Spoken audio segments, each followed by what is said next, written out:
The Checkpoints is presented by pharmaceutical company GM Pharma.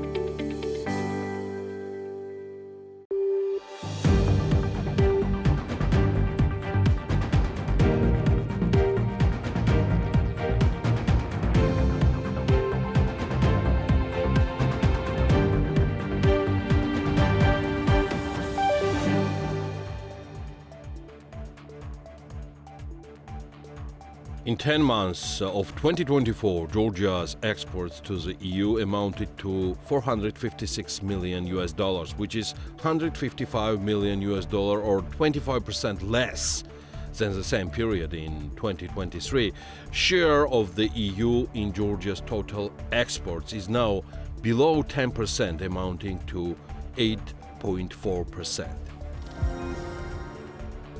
Geostat published a new report summarizing 10 months of 2024 external trade. According to Geostat, exports and re-exports from Georgia have surpassed $5.5 billion, which is 7.4% more compared to the last year. The main export market for Georgia is Kyrgyzstan, amounting to $1.05 billion.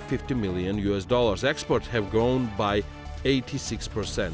The top exporting countries in 10 months of 24 for Georgia are Kyrgyzstan, Kazakhstan, Azerbaijan, Russian Federation, Armenia, Turkey, China, USA, Uzbekistan, Bulgaria.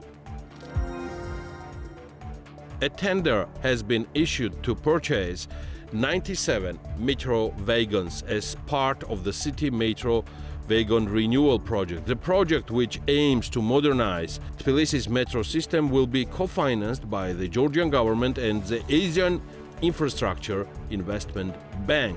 The first batch of the new wagons is expected to arrive by the end of 2026. The project will span 7 years to gradually deliver 22 new trains by 2030, including 13 4-carriage units and 9 5-carriage units. The total procurement budget for the project is approximately 200 million euros. Tbilisi City Hall has submitted the initial draft budget 2025 to the City Council. According to the initial draft budget, the expenses of Tbilisi City Hall are planned at $1.781 billion Georgian lari, which is 241 million less than compared to the budget of 2024. Despite the reduction in the overall budget of the City Hall, the salaries of employees are increasing to 145 million Georgian lari, which is 14 million increase compared to 2024.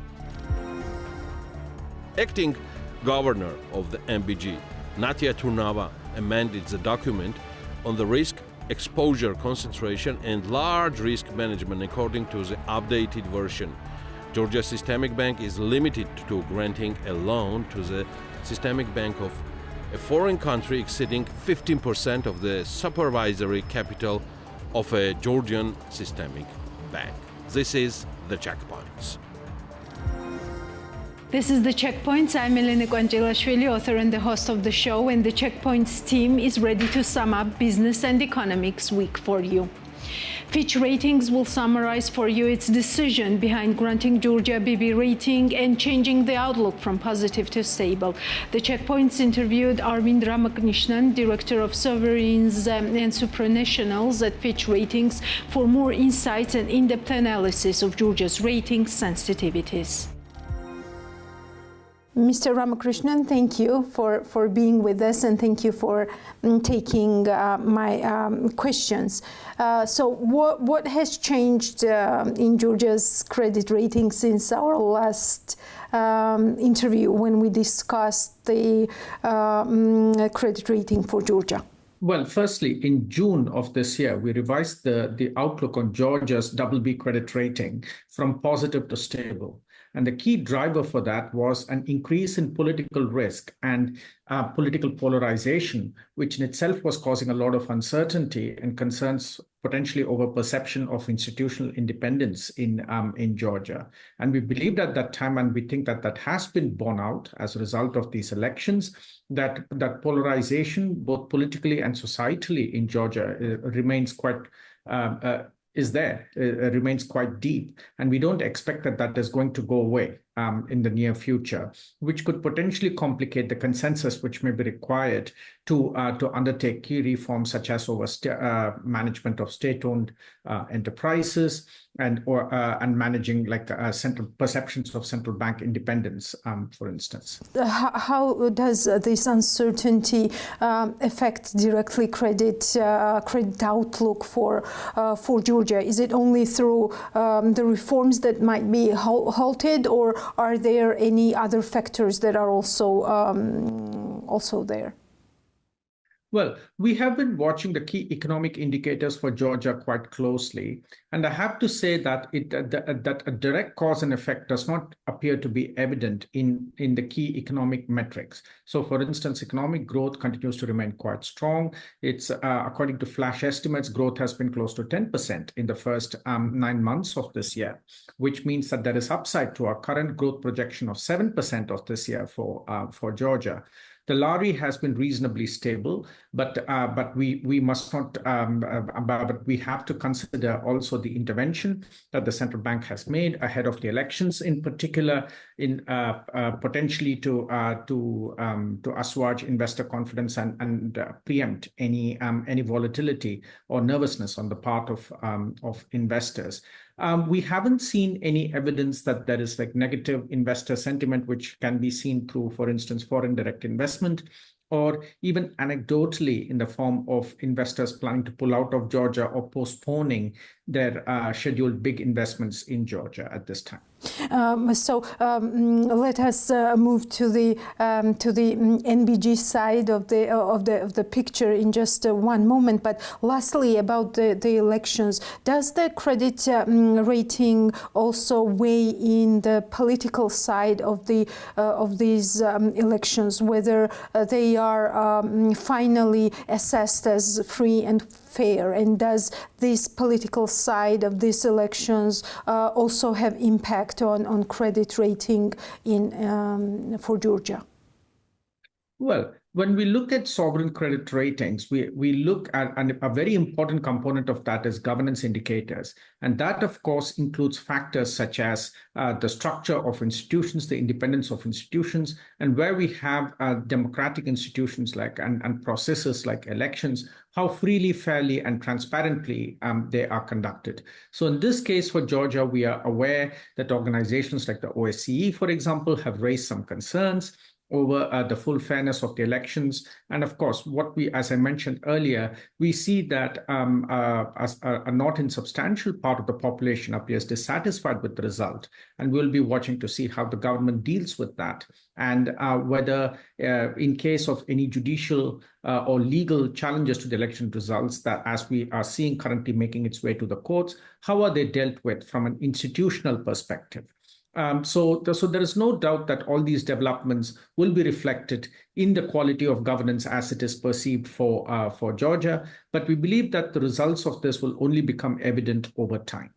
Yes, and this is in this context that you mention in the report the World Bank governance indicators, and this is one of the key studies that you will be incorporating into the credit rating, right?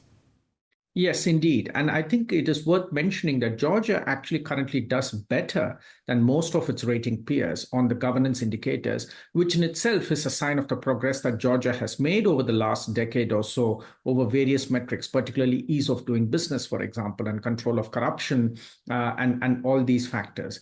But of course, I mean, going forward, the trajectory will be watched much more closely given the developments that we had, such as the passage of the so-called transparency law earlier this year, which was also controversial and met with opposition from many parts of society. And now the elections, which have also produced a lot of scrutiny or generated a lot of scrutiny. When you say its peers, do you mainly consider the region against the countries within the region, or more globally? Well, in general, when we say peers in the context of like sovereign credit ratings, we are talking about rating peers. So since Georgia's credit rating is double B, we are talking about peers which have a rating of double B, double B plus, or double B minus. And in that, Georgia is a clear outlier. It performs much better. But even if you look at it within the region, within the Caucasus region, for instance, Georgia's governance indicators do stand out compared to other countries in the region. Since we mentioned peers, BB peers of Georgia, in this report you mentioned that Georgia's reserves are now lower than the levels of the BB peers. What does this emphasis mean more specifically, Mr. Ramakrishnan? Yeah, well, Georgia's external balance sheet is a rating weakness compared to its rating peers. And if you look at the FX reserves, which we highlighted in our latest publication, so as of the end of September, they stand at only about 2.6 months of current account payments, which is below the bare minimum of 3 months that the IMF recommends, and below the reserve adequacy metrics. So that is something that we view as a rating weakness for Georgia, and in fact, it does weigh on our credit assessment of Georgia. And in our opinion, if Georgia is able to actually run smaller current account deficits with the potential that it is able to build up its FX reserves over time and also attract more foreign investments, then that could potentially lead to upside for the rating. However, this is likely to take time given the structure of Georgia's economy. Let us explain a little bit why that is important and how that affects the country overall and the rating overall. Why are you looking at the external buffers of the country? Well, the external balance sheet of a country is one of the important pillars of any sovereign credit rating. So at Fitch, we consider a sovereign rating broadly in 4 pillars. So one is the macroeconomic policies and prospects. The other is public finances. The other is structural, which talks about like factors like the governance and the income levels of a country, for example. And then finally, we have external finances. Obviously, a country needs to have relatively stable external finances and external cushions in order to be able to pay for its imports, for instance, and in order to be able to meet its external debt payment obligations and so on. So within these factors, Georgia underperforms its rating peers, as I have mentioned, and that is largely a function of structural current account deficits over the years. Which has resulted in an external debtor position. What is the logic behind spending these reserves at this point in time? Because the last spendings, they are quite high. They're like records in volume. Mm-hmm. Yeah. Well, I mean, firstly, Georgia, officially, like the central bank, the National Bank of Georgia says that it is committed to a floating exchange rate regime, but that it will intervene in the event of like extreme market volatility in order to restore confidence. So far, we have seen 2 big bouts of intervention. So one was in the aftermath of the passage of the transparency law back in May, when the central bank cumulatively sold close to $109 million in order to prop up the currency. And at that time, it seemed clear to us that this was a move undertaken by the central bank to shore up confidence in the lari. And ultimately, a weak lari can have negative implications for a number of credit metrics for Georgia, given that more than 70% of central government debt is denominated in foreign currency. And this time, ahead of the elections, in the week leading up to the elections, we saw the NBG sell up to $100 million out of its foreign exchange reserves in order to purchase lari. And this might have been a move to preempt any volatility resulting from the election results.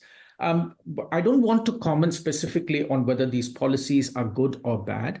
All I will say is that in general, when a country has a floating exchange rate regime, we consider that flexibility as important in the external in the assessment of external finances from the perspective of also having an adequate FX reserve cushion. And Georgia's FX reserve position, as I've already mentioned, is already below its rating peers. So that is something to watch closely.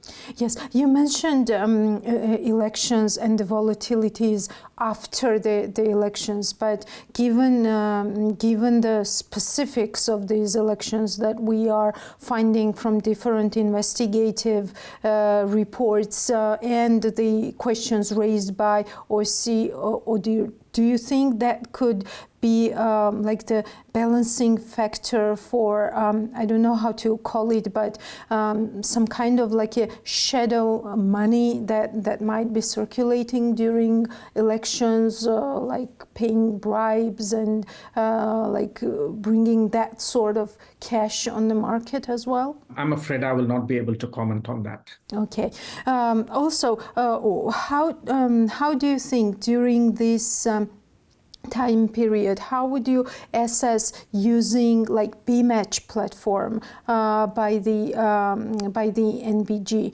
Because we only see after a month how much actually the NBG has sold on the market, while during the open auctions we see how much is spent, like more or less in the real time, right? So do you think that is a good practice in this overall situation, to be relying more on BMatch platform? I wouldn't want to comment on the use of a particular platform, but in general, greater transparency by central banks and indeed by the key economic institutions of a sovereign is viewed more positively by us in general. The quality of the data and the transparency with which it is made available. So all I would say is that like offering greater transparency would bode well in these kinds of circumstances. Yes, my question stems from one of the focuses that you have in the report, and that goes back to the IMF standby program being suspended for Georgia at this time. What factor does this remain for Georgia's sovereign credit rating? Well, the IMF program, as you know, it has been suspended for over a year now. What we see the IMF standby program as providing Georgia is primarily credibility, because this program was precautionary anyway, and we don't believe that Georgia had an intention to draw down on this program, unlike some other countries. But what it did provide Georgia with was a stamp of approval, if you like, for the standard of its decision making and of its policies. Now, that said, the fact that the program has been suspended, we have not seen signs of distress within the economy, as I have mentioned. So yes, reserve levels are low, below what the IMF recommends, and compared to some of the other countries in the same rating category. But we don't see imminent risk of a crisis. So, for example, we haven't seen evidence that there is substantial capital outflow, for instance. For instance, something like the thousands of Ukrainians and Russians who have come in, taking all the capital and moving out of the country or overseas, which in itself could precipitate a run on the lari. So we haven't seen evidence of that. And so at this moment in time, we would say that further downside risks specifically to the rating from the continued suspension of the IMF program are probably limited. Yes, Vice Governor Ekaterina Mikhabadze of the Central Bank of Georgia, she stated, and that's her quote, that today we have ideal coincidence of low inflation and high economic growth. How sustainable is that picture for Georgia, Mr. Ramakrishnan, and how do you weigh in this sustainability in the credit rating? Yeah. Well, firstly, I would say that in terms of growth prospects, as I mentioned, like we currently expect 7% growth this year, which is quite strong after 2 years of continued strong growth. And there seems to be upside to it based on the performance of the economy in the first 3 quarters of the year. So we expect growth up at about 5% over the next couple of years, and potential growth averaging to about 4.5%. Now, the inflation has continued to be very low. So the latest print we have for October is just 0.3% year on year, which does seem surprising when you have like such strong economic growth with all the potential for overheating. But we should remember that, like, there are base effects that also come into play, and the lari has also been relatively stable, and that is, of course, is important for the inflation basket in Georgia. Going forward, we do think that inflation will increase because it cannot like be at these very low levels for a very prolonged time, particularly as like the growth impulse is relatively strong. But yeah, I mean, again, we are set to produce our next review of Georgia in the first week of December. And before then, all I would say is that, I mean, so far the economy appears to be doing relatively well, and there are no obvious sources of instability within the economy. One more thing I would like to check with you, Mr. Arvind. Recently Global Finance magazine graded some central bankers.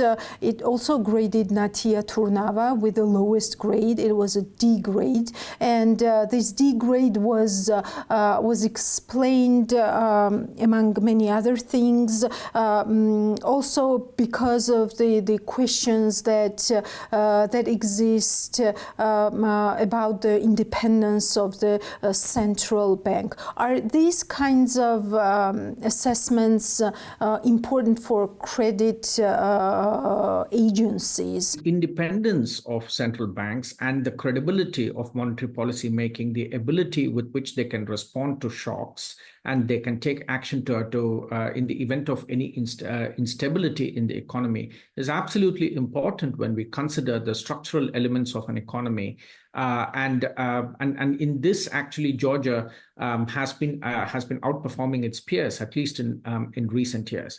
Now, we all know the concerns that the IMF has had over the changes to the appointment system within the central bank, which has been a direct trigger for the suspension of the standby agreement. Now, if we observe evidence that any ongoing developments at the central bank have the potential to undermine policymaking, then we will reflect that in our analysis. But to answer your question, in short, yes, the independence, quality, and credibility of institutions like the central bank are, of course, important for our assessment of sovereign credit risk. I know that you are always very cautious when talking about commercial banking sector in Georgia. I noted that in our last interview. You mentioned in the report that regulatory developments on the implementation of sanctions have also increased uncertainty for Georgian banks. What do you mean exactly? Are these like the old circumstances that we all know, like sanctions, international sanctions regime, and also the MBG's law that was one of the reasons why the IMF standby programs was suspended for Georgia? Are these only the factors at this moment that may be considered as main risks for the Georgian banks, or do you see some other factors as well, maybe related to some new developments and even elections? Yeah. I mean, when it comes to, so I will limit my comments on the banking sector to the potential impact from sanctions. So firstly, we haven't observed any sign that the Georgian banking system, particularly the largest banks which are listed in the UK. So they do not. That we haven't seen any evidence that they do not intend to comply with Western sanctions, at least like voluntarily. So that has remained their stance since the sanctions were imposed on Russia, and we don't really expect that is going to change, given the very high exposure that they have to the Western, and the obvious risks and vulnerabilities that come with that. The regulatory uncertainty that we referred to were developments earlier this year where there was some confusion over requirements by the local authorities that like any Georgians who were subject to sanctions and who had accounts frozen first had to be convicted in a Georgian court of law before the bank in Georgia could take such an action against them. So but we understand that has later been resolved in some way. So the broad point is this, that when we have any lack of regulatory clarity from the regulators, from the national banking authorities, for instance, then that could be seen negatively by investors, and it could raise uncertainty.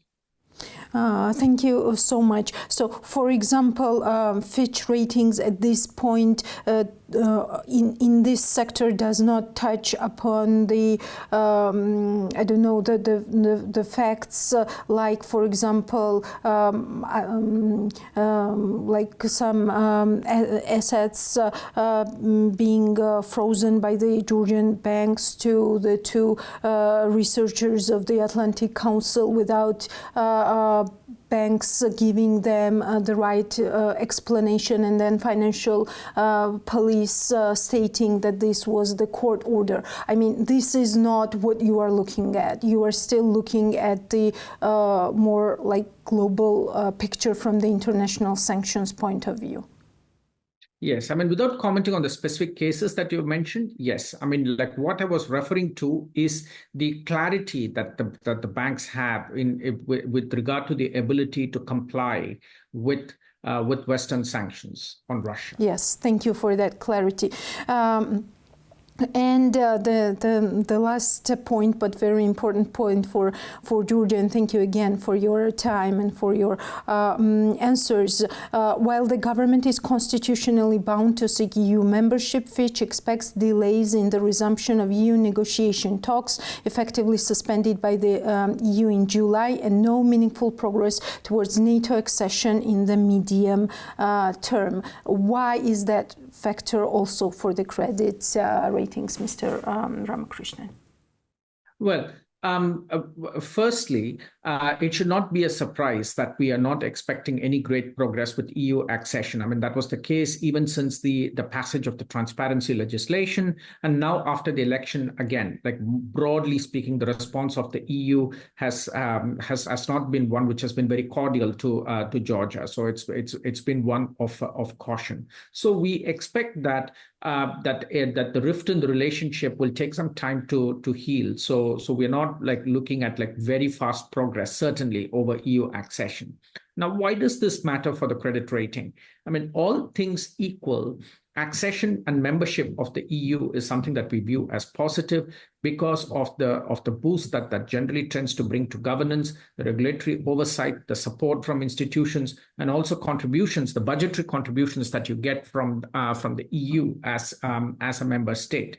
So if hypothetically Georgia were to become an EU member state, then it would be able to benefit from all of that, which over time, and we have seen this with many other EU countries which became members of the last 20 years or so, will provide upside to governance as well as to economic growth as well, because it reduces a lot of barriers to trade and investment and so on, which is why it matters for the credit rating.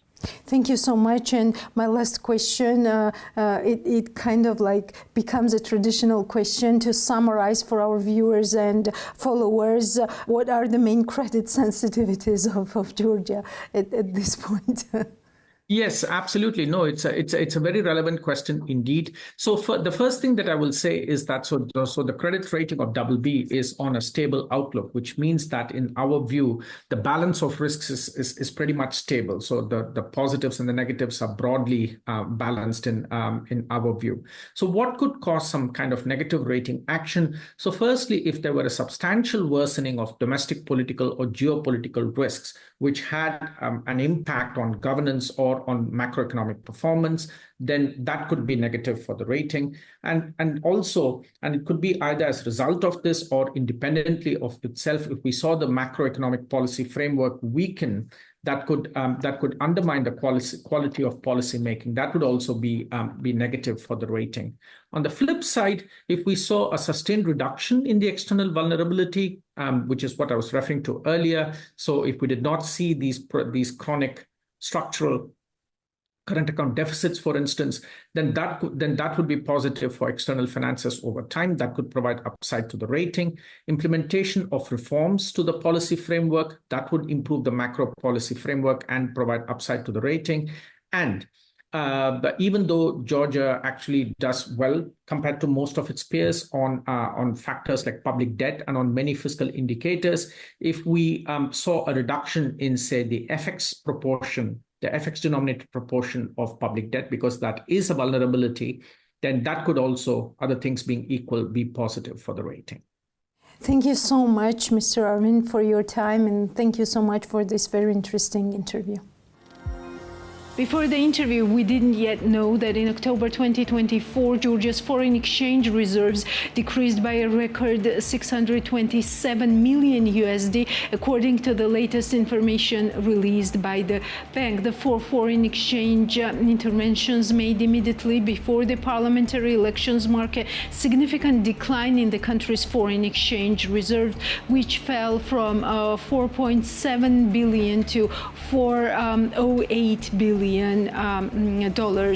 This is the largest one-month decline in the history of the National Bank of Georgia. The main reason for this decrease was the four foreign exchange interventions carried out by the NBG in the pre-election period, including the sale of $213 million and the implementation of additional interventions allegedly through the BMatch platform. The detailed statistics on the volume of reserves sold this way through the BMatch platform will be available on November 25th.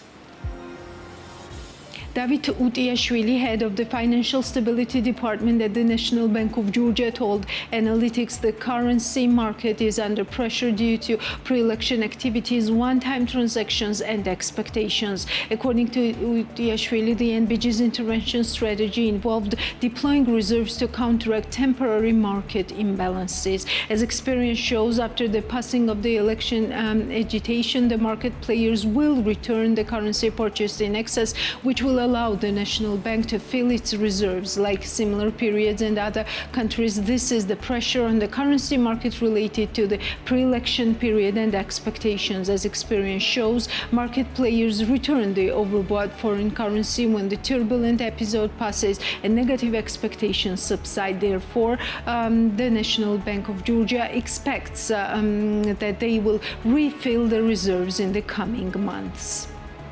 Utiashvili added that the National Bank operates by the International Reserves Management Strategy, which is in line with the practice of other central banks. More on business from Natia Taktakishvili.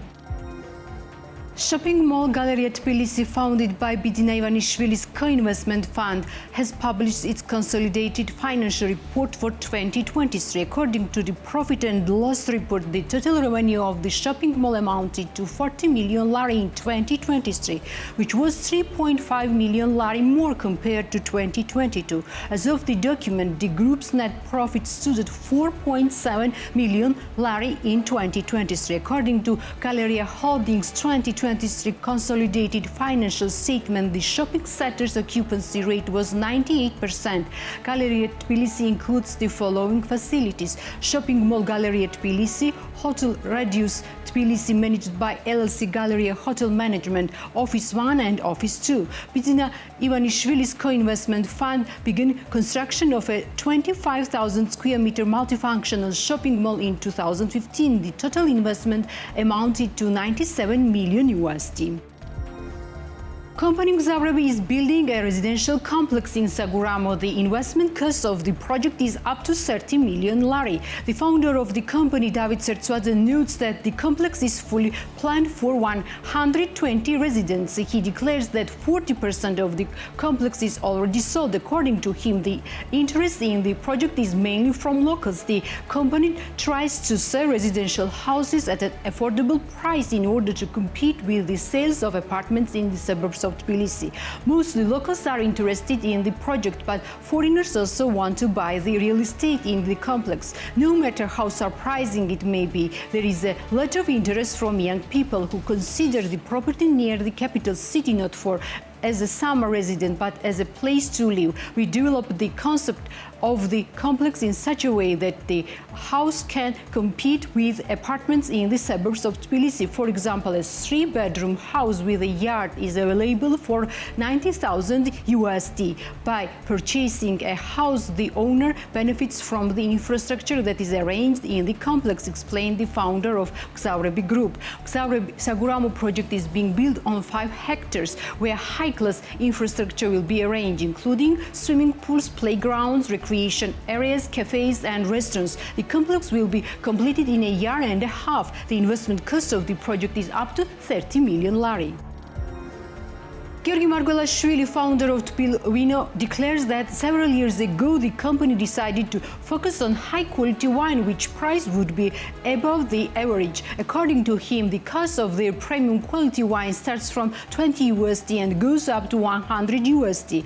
Tbilvino presented a collection of premium concept-wines early in October. The collection includes 8 types of wines: Mtsuane single vineyard, Saperavi twin vineyards, Quevris Kisi, Quevris Saperavi, Saperavi single vineyard, and Alexandrouli single vineyard. The premium line was created with the inspiration of Georgian endemic wine variety Saperavi and unique Quevri wines. Georgi Margvelashvili told BMDG that he had been working on the collection of Georgian premium wines for 4 years. We created premium wines with vision that these wines would bring recognition to Georgian grape varieties, especially Saperavi and Quevri wine, establish a worthy place in the top 10 exporting countries and fully realize the potential of Georgian wine as a whole, Georgi Margvelashvili noted. The premium wines of Tbilvino have left the homeland and company exports its products to the UK. These wines will soon appear in Korea, Canada and USA. Irma Koçantiradze, executive director of Georgian traditional Swiss Çirçhela, told BMDG that due to the current political situation in the country, their partners from Israel suspended negotiations on the export with the company and closed the project. The company started negotiations on exports to Israel early this year. The plan was to export 20 tons of dried fruits to Israel. However, due to the current political situation in the country, the Israel side refused to cooperate with the company. The tense political condition in Georgia directly affected our business. They told us that due to the situation in the country, they couldn't take our products at this stage. Our partners were very clear, noting that Israel is a country with a European vision. As a result, the project has been closed at this stage, says Koçantiradze. The company's CEO adds that Çirçhela has small exports to Czech Republic, Austria, Germany and Dubai. The management of Çirçhela refuses to sell the products in Russia. We had a number of offers from Russian organizations, but at the very beginning of the business, we refused this market. Even when we went to exhibitions, we had a sign at the table saying that 20% of our country is occupied by Russia, and we offered 20% discount to non-Russian customers, Irma Koçantiradze says. According to the company's CEO, grant projects are currently suspended, therefore they cannot participate in the competitions. Erekle Kokaya, CEO of Gudauri Inn, declares that the hotel is expanding. According to the hotel's owner, Inn Group plans to open another hotel building for the new year. Construction of another building near Gudauri Inn will be completed by the new year. This will be a 3-story building which will include a spa center with its own pool, jacuzzis and a wellness area. After the completion of this block, the number of hotel rooms will increase by 30. At this stage, the investment exceeds 3 million lari. I really hope that this building will open by the new year and we will also receive vacationers. After the implementation of the project, we focused on offering additional services to the guests, as the demand from vacationers in this direction is also growing. Erekle Kokaya noted, adding that the Gudauri is mainly visited by foreign tourists. For example, I would single out Lithuanian vacationers during the winter season, while in summer we have more guests from Arab countries, Kokaya said.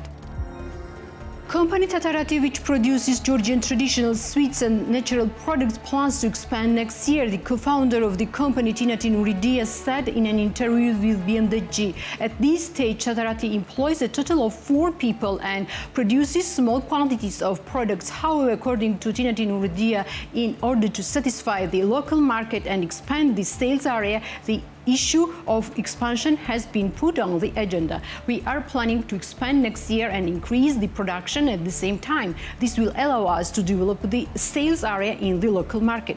We want to have our own enterprise and be able to sell products on a larger scale.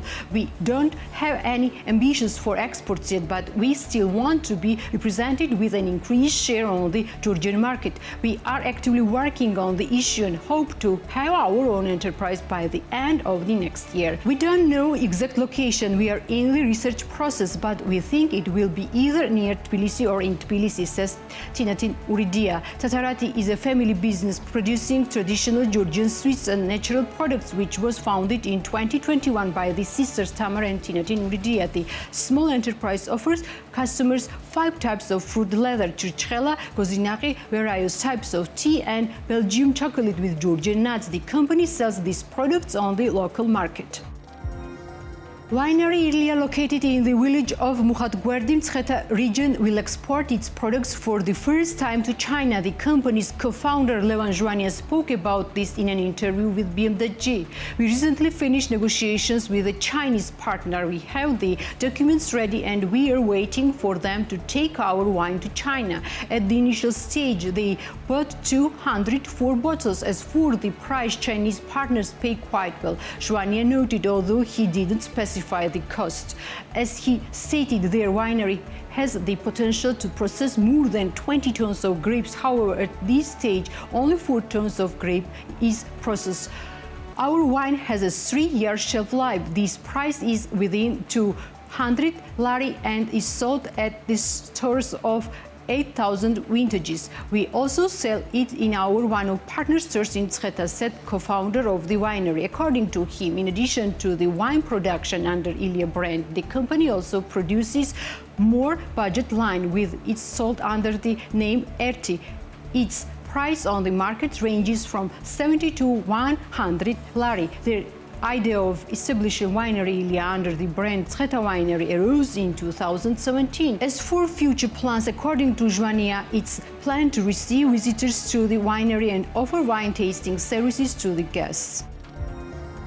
The dairy products producing company Grand Pass Farm will complete the construction of a new enterprise by the end of the year. The company announced the project last year. Sopiko Tabatadze, co-founder of the family business, spoke to BMDG about the news and noted that the enterprise was built in line with modern standards. A new farm has already been built. Its equipment has been financed within the framework of the SQIL project. The total investment in the project is over 2 million lari. We have also increased the number of livestock and expect that productivity will increase significantly. Previously, we had 70 heads of livestock, but now we will have 200 heads of livestock. We expect that productivity will increase by 150%. In addition, we plan to add new products to the assortment, European cheese and dairy products. Tabatadze says it's worth noting that the products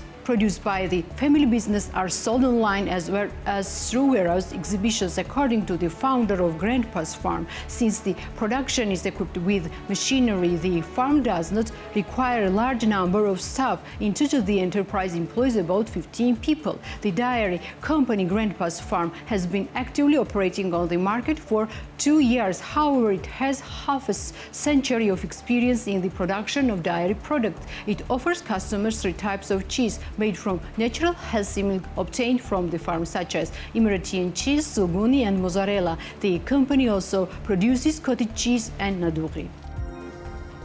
The consent of the German parliament is required for the opening of negotiations on joining the European Union. In the current situation, there is no chance for this to happen for Georgia. The German ambassador Peter Fischer published the corresponding statement on his own page of X. According to Fischer, a similar conclusion was made by Anton Hofreiter, chairman of the European Union Affairs Committee of the German Parliament Bundestag, after his visit to Georgia. Member of Parliament Anton Hofreiter, chairman of the Bundestag's European Union Affairs Committee, was in Tbilisi for 24 hours. Conclusion: Article 23 of the German Constitution and a specific law require the consent of the parliament to open accession negotiations. In the current situation, there is no chance for this to happen to Georgia, Fischer wrote. Georgian Parliament Speaker Shalva Papuashvili said that ambassadors are not invited to the first sitting of the 11th Convocation Parliament. I sent out invitations 2 days ago, but I did not invite the ambassadors. Members of the government and representatives of constitutional bodies will be attending. The ambassadors are not invited because it is an internal issue and we aim to minimize foreign influence. The involvement of ambassadors to or other countries in the process is not necessary. Georgians should acknowledge that this is the Parliament of Georgia and the newly elected MPs, government and constitutional bodies will be in attendance, he explained. The 11th Convocation Parliament of Georgia will hold its first sitting on November 25th. And that's all for today. We will meet next Sunday. Before that, follow us on BM.G.